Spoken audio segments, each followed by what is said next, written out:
Muito bem, vamos ao nosso estudo de hoje. Nós sabemos que a palavra de Deus nos mostra as famílias. Nos mostra as famílias de uma forma tão linda, ou seja, Deus nos permite entrar nos lares. Entramos no lar de Adão, entramos na casa de Lameque, entramos na casa de Noé, entramos na casa de Abraão, entramos na casa de Isaac, Jacó, dos patriarcas, de José, entramos em várias casas e Deus nos mostra exatamente como eles viviam, exatamente as suas necessidades, os problemas, como enfrentavam os problemas e como as soluções eram trazidas. Nós vamos aprendendo nas Escrituras que Deus nos mostra de uma maneira assim muito clara a sua vontade através da história. Deus não vai maquiar as famílias, mas Ele vai mostrar realmente como eram, as dificuldades que enfrentavam e, através dos seus acertos e dos seus erros, nós temos um norte para que nós possamos entrar por onde acertaram e evitar o caminho por onde erraram, onde escorregaram, onde caíram. E aqui nós vimos algo lindo. Nós vamos ver que na história de Abraão, depois de ter passado por tantas lutas, tantas provas, Abraão chega ao ápice da sua vida espiritual, da sua comunicação com Deus, ali no Monte Moriá. Quando em Gênesis, no capítulo 22, quando Deus prova Abraão e diz: Abraão, dá-me o teu filho, o teu único, a quem você ama. Me dá o teu filho em holocausto.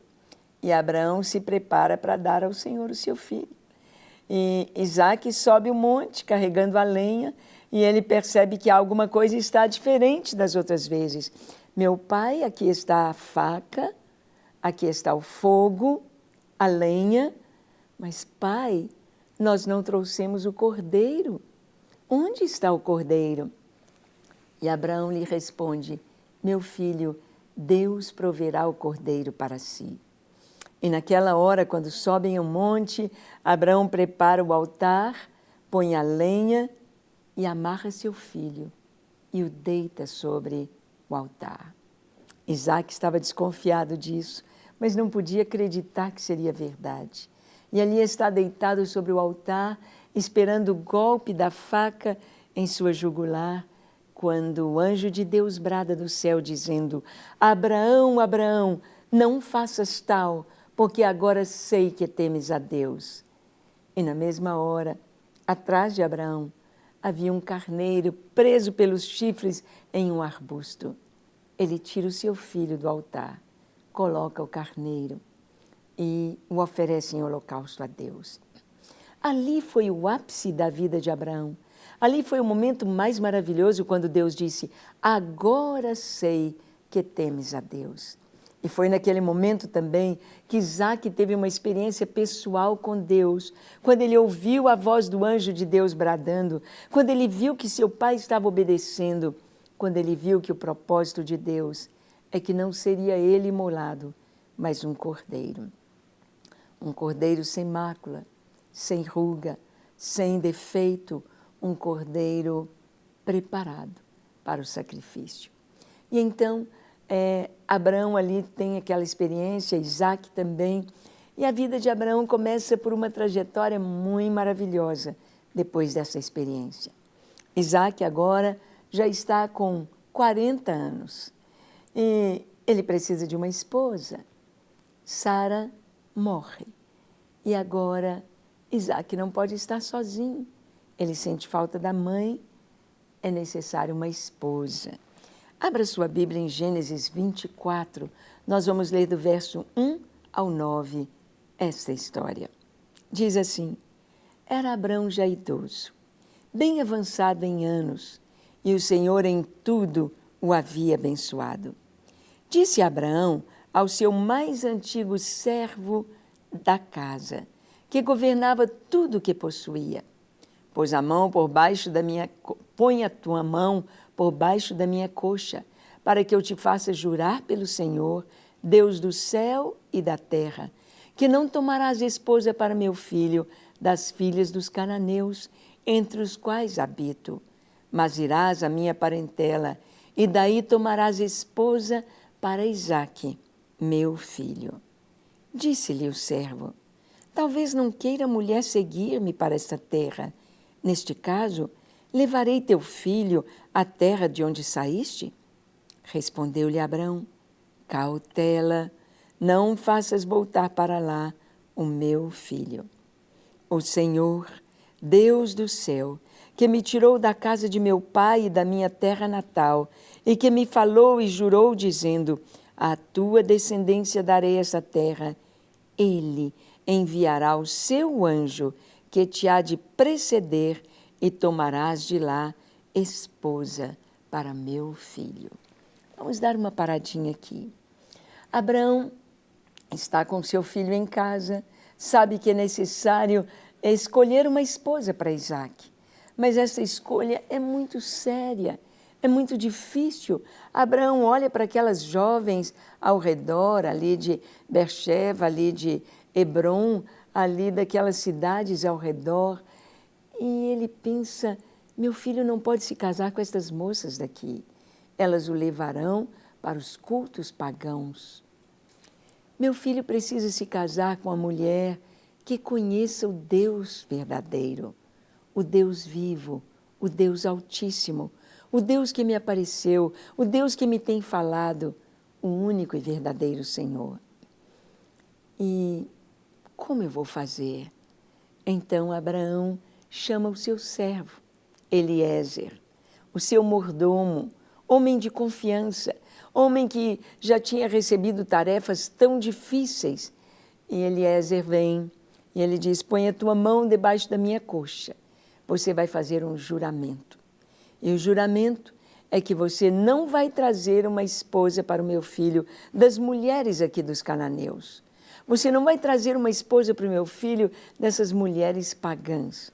Mas você vai à minha parentela, você vai à casa de meu pai, você vai até Padã Arã, e de lá você vai trazer uma parenta nossa para ser esposa de Isaque, a esposa do meu filho. E o Eliezer disse: mas Senhor, e se a mulher não quiser me seguir? E se ela não aceitar vir, ela vai deixar sua casa, vai deixar sua família, ela nem conhece Isaque. Nós temos de convir que naquela época não tinha máquina fotográfica. Ela não sabia como era o Isaque. Nem o Isaque sabia a esposa que viria para ele. Eles não sabiam como eram. Não havia um celular para fazer um vídeo da menina. Como seria isso? Aquele homem, Eliezer, dependia totalmente de Deus, totalmente. Ele tinha de confiar plenamente na escolha de Deus para o seu Senhor, na escolha de Deus para Isaque. Mas ele tinha esta dúvida: e se a mulher não quiser me seguir? E se Deus me mostrar quem é, mas ela não quiser vir? Então Abraão lhe disse: se ela não quiser vir, você está desobrigado. Fique tranquilo. Deus vai mandar o seu anjo na sua frente. O anjo do Senhor vai à sua frente e vai preparar todas as coisas. Deus já escolheu uma esposa para o meu filho. Eu não sei se você tem filhos adultos, não sei se você tem filhos jovens, nem sei se você tem filhos, mas se nossos filhos são adultos, são jovens, é necessário pensar nisso, na nora, no genro, como devem ser homem e mulher que temem a Deus, que amam ao Senhor e que vão fazer nossos filhos plenamente felizes. É o que nós queremos. Um lar, um futuro para os nossos filhos em alegria, em felicidade diante do Senhor. Não é isto? Então, devemos pedir a Deus que Ele escolha. Eu sei que esse tema é muito polêmico. Eu sei que muitas pessoas dizem: não, Deus não se envolve com isso. Deus não escolhe as pessoas. Não, a gente escolhe e Deus abençoa. A gente escolhe e Deus vai nos preparar e abençoar o futuro. Mas nós vemos aqui algo tão interessante. Abraão pede ao seu servo que escolha a esposa do seu filho. E vemos aqui também a posição de Isaque, de aceitar a direção de seu pai. Isaque era bem pacato, Isaque era bem tranquilo, bem pacífico, bem manso. Isaque era um homem que não era de briga, de confusão. Isaque aguarda a resposta de Deus.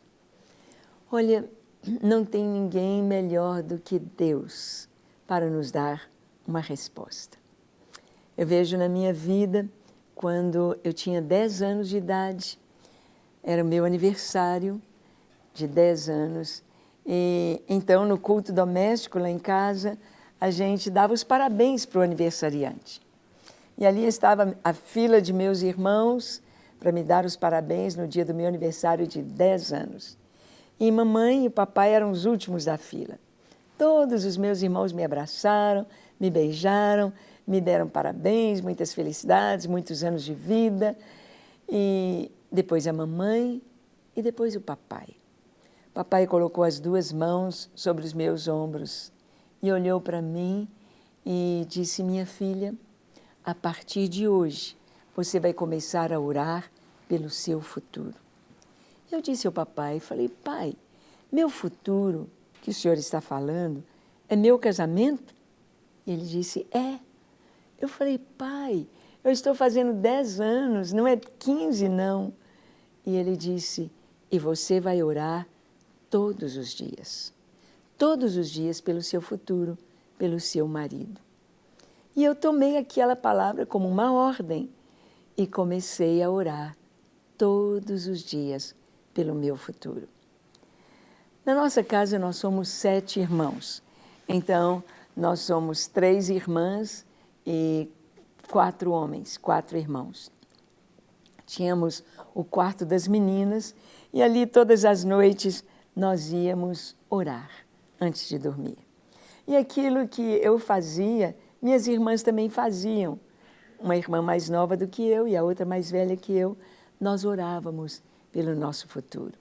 E eu orava: Deus, onde estiver aquele moço que vai ser o meu esposo, que o Senhor o guarde, que o Senhor o livre do mal, que o Senhor o abençoe, que o Senhor possa separá-lo do mundo, que o Senhor possa guardá-lo e que nós possamos nos casar e ser muito felizes, ter filhos muito bonitos, muito inteligentes, que vão amar muito o Senhor.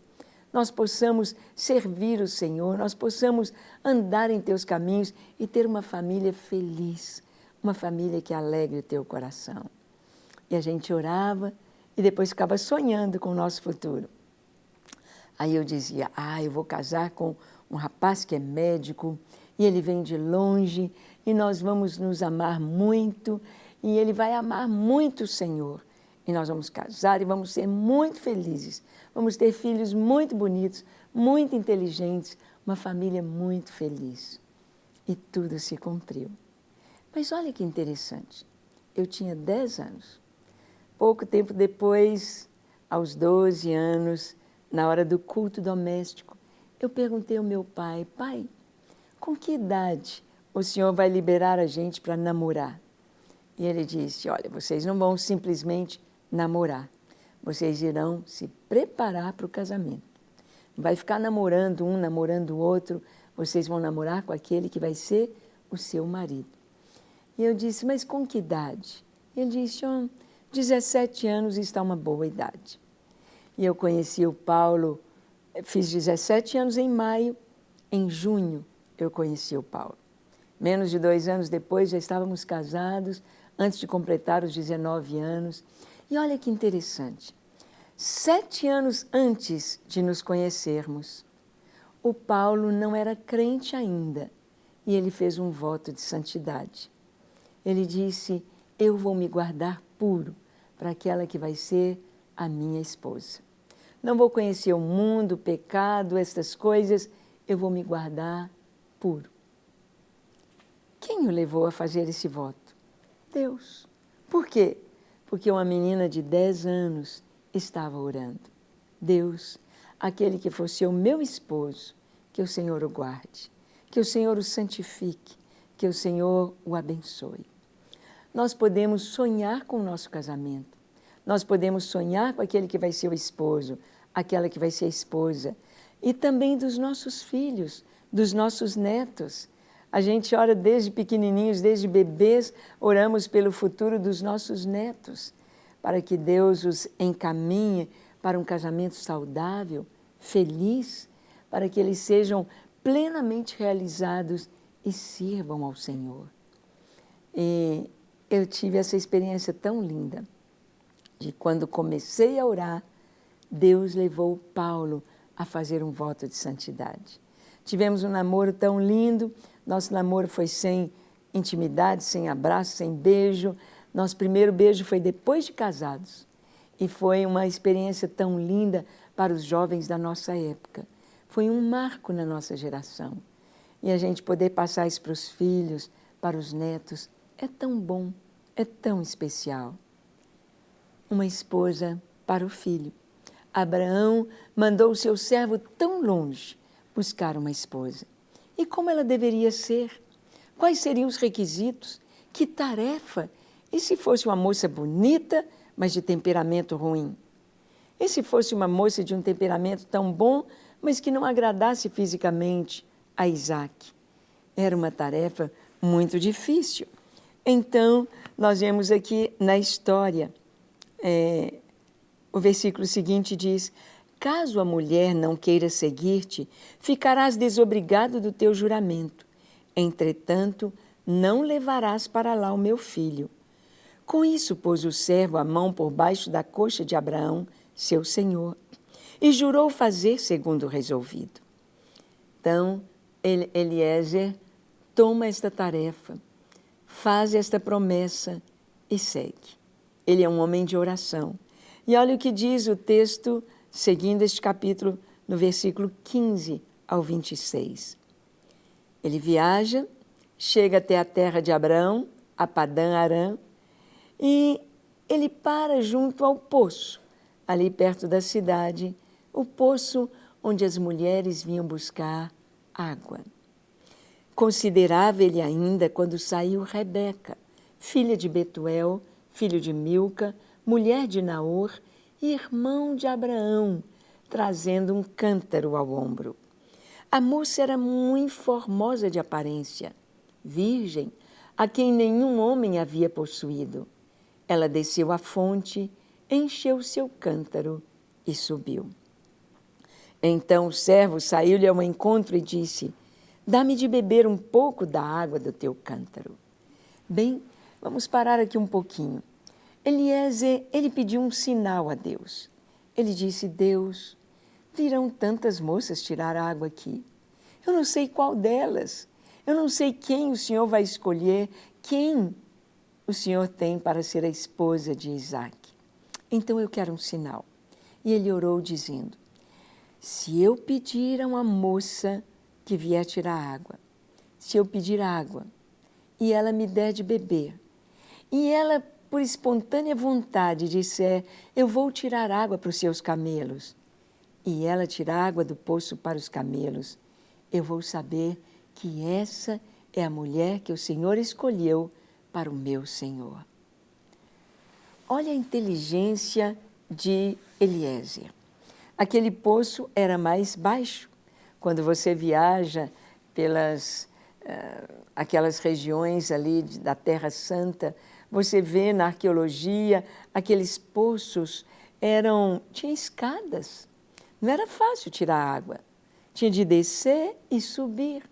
A água ficava fresquinha, geladinha, mas dava muito trabalho para buscar. E aquela moça que desse água para Abraão, ela ia dar do seu cântaro, ou seja, ela teria de descer de novo e buscar mais água.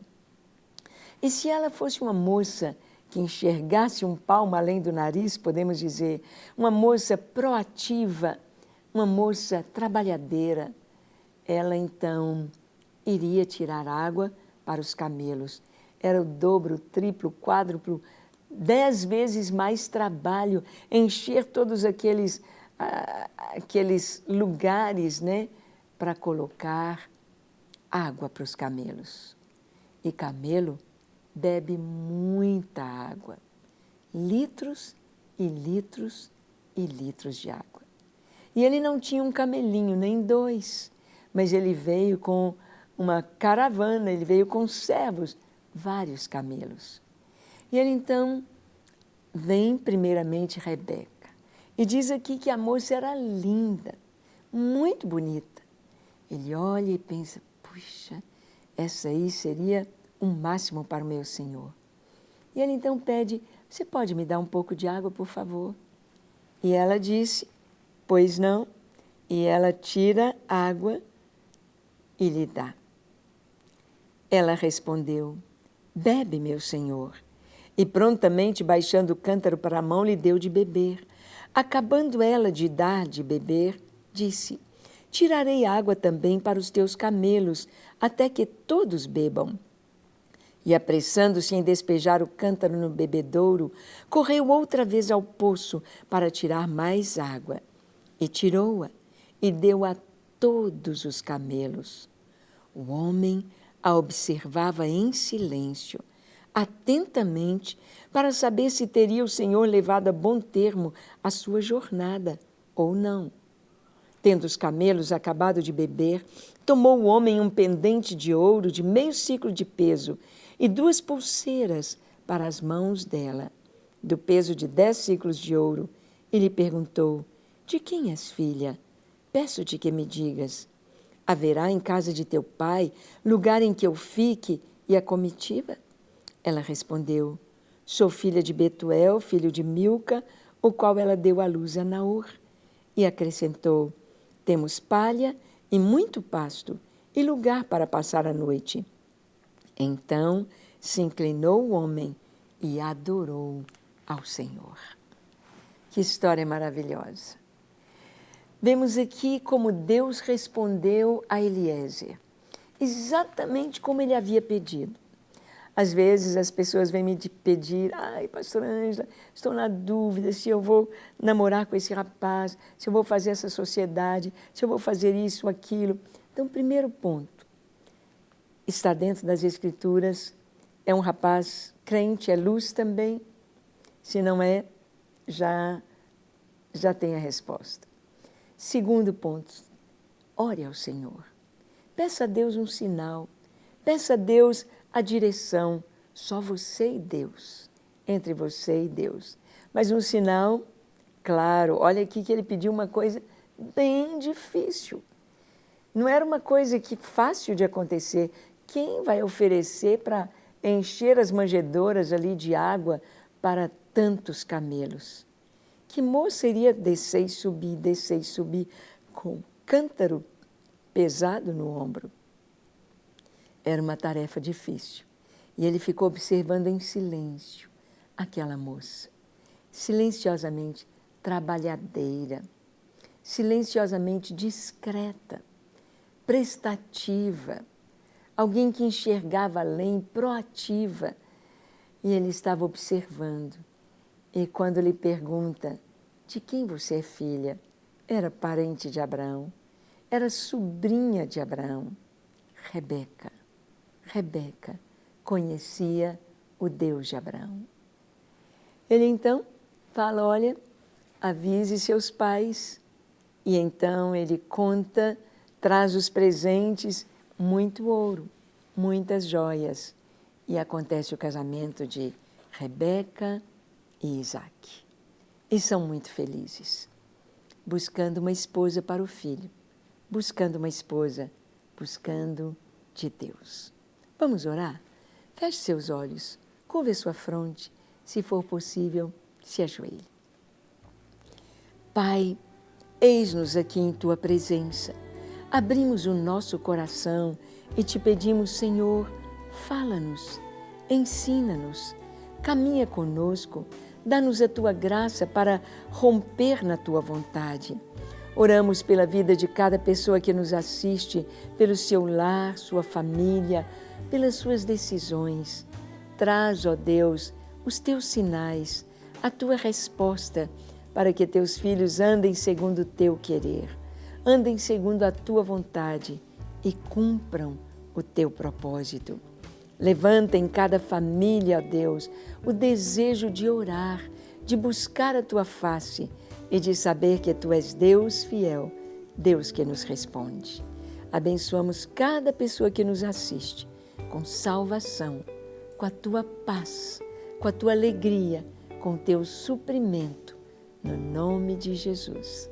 Amém. Amém. Para receber todas as novidades do canal, inscreva-se e, se curtir o vídeo, clique em gostei. Aproveite para acompanhar a Rede Super nas redes sociais.